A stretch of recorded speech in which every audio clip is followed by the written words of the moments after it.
This is Fusion Capitalism, a clean energy vision for conservatives. Brought to you by industry leader and company CEO, Steve Malink. Here's Steve. Welcome back to my conversation with the president and CEO of Apex Clean Energy, Mark Goodwin. Mark, in part one, we talked about some of the projects that Apex has been involved in, but now I'd like to shift the conversation to what has been happening at the international, federal, and state level in regard to climate change and energy policy. Are you personally active in any way as a lobbyist for government action? I'm a board member for American Clean Power Association. We've been advocating for many of the things that are proposed within the reconciliation bill and in some in the infrastructure bill that just passed in the Senate. We're strong proponents of what's called direct pay as a way of multiplying the amount of project finance capital that's available for wind and solar. Also believe that there should be a production tax credit for hydrogen, and we're a strong proponent for the version of a clean energy standard that's proposed in the reconciliation bill. So there's a lot of stuff that folks are working on climate that are embedded in the infrastructure bill and in the reconciliation bill, and we're supporters of that. So I'm interested in, I guess, was it just to try to hedge the bets and include some climate action in both bills, or it would just seem like in an infrastructure bill it belongs in one or the other? But do you know anything about why it was approached that way? There's people that know more about politics than I do, but I would say that, the administration and the key members of the Senate were very keen on having a portion of it be bipartisan, and so they've achieved that. So there are components related to climate in that bill, but the larger parts of the Biden administration climate agenda are reserved for the reconciliation. So I think a lot of folks support like trying to get the Congress to be more bipartisan. So that was the path they they chose, and optimistic that that's going to work, that there'll be a negotiated outcome on reconciliation that has a lot of the climate parts that I just talked about. Okay. So assuming at least the first, the $1 trillion package gets approved, will it have any direct impact on companies such as yours, do you see? There's money in the infrastructure bill for transmission.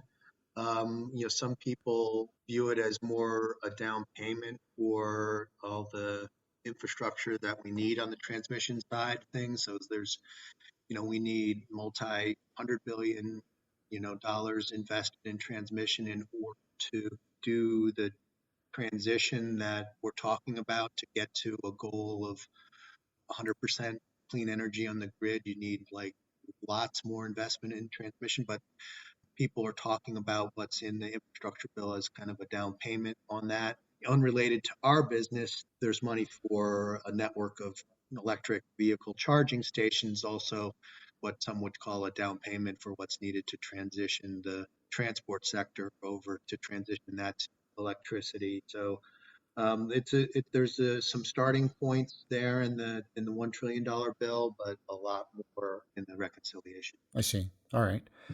In my home state of Ohio, Governor Mike DeWine signed a bill into law that adds hurdles to wind and solar companies trying to do business in our state.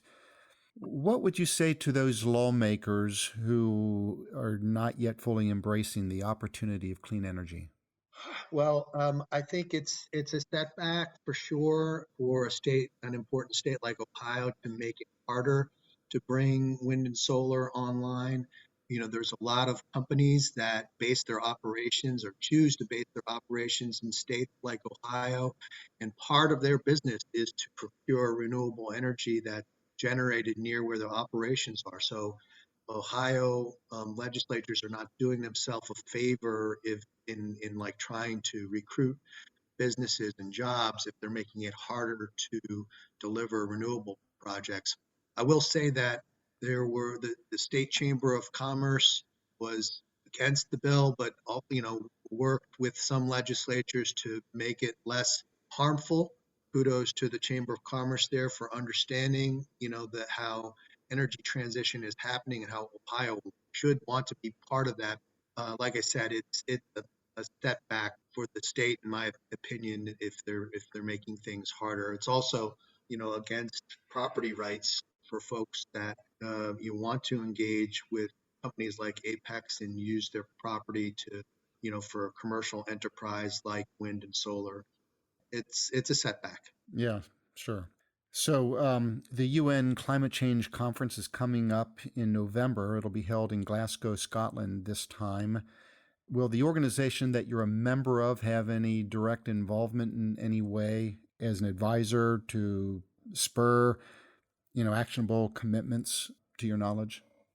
I believe, yeah, our CEO and leaders at ACP are talking to policymakers that are attending in Glasgow, and in some cases maybe attending the conference. Our industry is how you achieve goals. So, we talk to those policymakers on what we can do. And the conversation is, if policymakers deliver X, Y, and Z on policy, the renewable energy sector can really step up to decarbonize a good chunk of the economy. And so we're a resource for policymakers to achieve the climate goals. Okay. And this is my last question. What is your prescription for the climate crisis that might give us hope that the future of our planet and humanity will be largely solved within the next 10 years? Climate scientists say that we have about a decade in which to get this problem under control. And do you have any personal thoughts on what we need to do starting now in the next 10 years to get done? Kind of the three keys for me that I'm, tracking on the policy side. And my expertise is in the utility sector. So, and that is the utility sector is responsible for a large portion of carbon emissions. What we can do is include in reconciliation a clean energy standard that is able to pass muster with the parliamentarian. And I think that there's a version that they're working on that will be able to achieve that. Second, we strongly support what's called direct pay, which replaces the project finance model that we had for a couple decades, with, instead of like using third-party tax equity, projects would qualify for the ITC and the PTC directly, and it would open up more institutions to bring capital, and we need that in order to double, triple, quadruple the amount of projects that get financed. We need access to more capital rather than the traditional tax equity model. And then finally, transmission is key in my mind. Opening up transmission will let us build more of the projects, the wind and solar project, in places where it's sunny and windy, and bring those to where the power is used. Also, expanding on the green fuels side of things, as they talked about, and the ammonia sector is going to be really helpful to decarbonizing a big chunk. Okay. Well, Mark, thanks so much for taking the time to talk with me. It's been great learning about the good work Apex is doing and why clean energy is such a great economic opportunity. I hope we get to hear more about your company in the future. And I also just want to say thank you for your military service to our nation. Thanks, Steve. Thanks for listening to Fusion Capitalism. To find out more about Steve Malink and his book, go to fusioncapitalism.com. This has been a production of Forbes Books Radio.